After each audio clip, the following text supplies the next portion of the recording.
മട്ടന്റെ പീസും. നമുക്കിന്നൊരു simple mutton biryani ആയാലോ?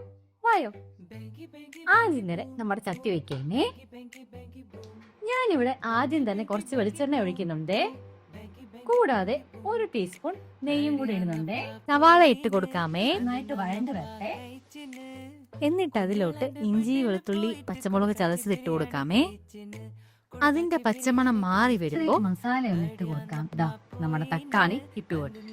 ഇനി അതിലോട്ട് നമുക്ക് ആവശ്യത്തിനുള്ള തൈര് ഒഴിച്ചു കൊടുക്കാമേ. പിന്നീട് നീരും കൂടെ ചേർത്ത് കൊടുക്കാം. പുതിനയിലയും ചേർത്ത് കൊടുക്കാമേ.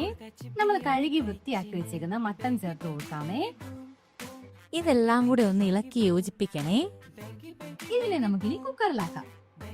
ഒരു 1/4 കപ്പ് വെള്ളം കൂടെ ചേർത്തിട്ട് കുക്കർ അടച്ച് ഹൈ ഫ്ലെയിമിൽ 1 വിസിലും 20 മിനിറ്റും വേവിച്ചെടുക്കാമേ.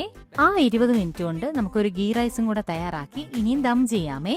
ദം ചെയ്യാനുള്ള പാത്രത്തിൽ ആദ്യം നമ്മുടെ മട്ടൻ മസാല ഒഴിച്ചതിന് ശേഷം നമ്മൾ ഫ്രൈ ചെയ്ത് വെച്ചിരിക്കുന്ന ഒനിയനും നമ്മുടെ കാഷ്യൂം കൂടെ ഇട്ട് കൊടുക്കണേ. എന്നിട്ട് അതിന്റെ മുകളിലോട്ട് നമ്മൾ വേവിച്ച് വെച്ചേക്കുന്ന ചോറും കൂടെ ഓരോ ലെയറായിട്ട് ഇട്ട് കൊടുക്കാമേ. എന്നിട്ട് 20 മിനിറ്റ് ദം ഇട്ടതിന് ശേഷം നമുക്കത് സെർവ് ചെയ്യാമേ. മട്ടന്റെ പീസും